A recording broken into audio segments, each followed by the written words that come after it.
La responsabilità sociale e l'etica sono oggi i caratteri distintivi di un'impresa moderna. Ma se è vero che l'imprenditore è chiamato ad affrontare grandi sfide, è anche vero che una cultura di impresa innovativa funziona quando dipendenti e collaboratori partecipano attivamente al cambiamento. Perché ogni impresa si manifesta nella qualità del proprio lavoro, nella propensione all'innovazione e nello spirito di collaborazione. Di questo si è parlato sabato alla convention Creare valore sociale d'impresa, organizzata dall'imprenditore Massimo Pulin, presidente nazionale Confimi Sanità e presidente di Ortomedica, azienda leader nel settore dell'ortopedia italiana. Siamo attivi dal 1927, la famiglia Pulin è riconosciuta a livello italiano per la sua maestranza, proprio per le capacità di costruire. Mio papà e mio nonno erano dei maestri della tecnica ortopedica e anch'io mi reputo molto vicino a loro. Con tutti i miei componenti del team, che sono più di 40 persone, stiamo costruendo il futuro di questa azienda, perché da solo l'imprenditore non può andare da nessuna parte. Rendere partecipi tutti i collaboratori della loro importanza e che sono fondamentali della crescita dell'azienda, ma una crescita ponderata, una crescita che abbia valori sociali importanti, valori etici, soprattutto etici, perché solo in questo modo possiamo e saremo protagonisti nel prossimo futuro.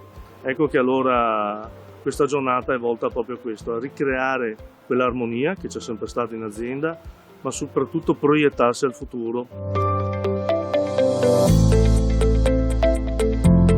In un periodo di cambiamento epocale della sanità italiana, qual è il ruolo di imprese d'eccellenza come Ortomedica? Ce ne parla Enoch Soranzo, consigliere regionale del Veneto. Le imprese, soprattutto in questo settore sociosanitario, sono di fatto il braccio operativo di quel servizio, di quella erogazione di prestazioni sanitarie che di fatto cambiano, incidono in modo importante nella vita dei nostri concittadini e soprattutto in questo caso quei cittadini che hanno delle esigenze, delle richieste e che con l'innovazione della tecnologia e con la continua passione e l'investimento di un team che di fatto non è solo fare impresa, non solo business plan, non è solo piani finanziari o di sviluppo, ma sono soprattutto al centro lo sviluppo dell'empatia, del team che dà con passione e amore sviluppa sempre di più tecnologie che vadano a costruire quel benessere per i nostri concittadini. In questo percorso di crescita è fondamentale per le imprese il continuo dialogo con associazioni di categoria e istituzioni e diventa strategica la sinergia con le università nei progetti di ricerca e innovazione. Questa continua interlocuzione, questo confronto tra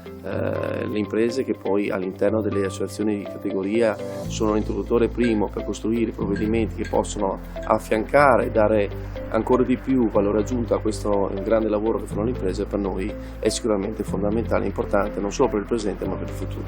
Siamo qui oggi per portare il nostro saluto e complimentarci con l'attività di Ortomedica, che è un'azienda fiore all'occhiello del sistema regionale ma anche nazionale. Ortomedica si distingue in particolare per i progetti innovativi e di ricerca e sviluppo che ha condotto in questi anni. Ortomedica ha proprio nel DNA, e io ce l'ho proprio nel DNA, lo sviluppo e la ricerca. Sta di fatto che siamo stati i primi a brevettare un sistema di rilevazione delle pressioni all'interno di un corsetto ortopedico, un brevetto mondiale. Fino ad ora nessuno è riuscito a copiarlo.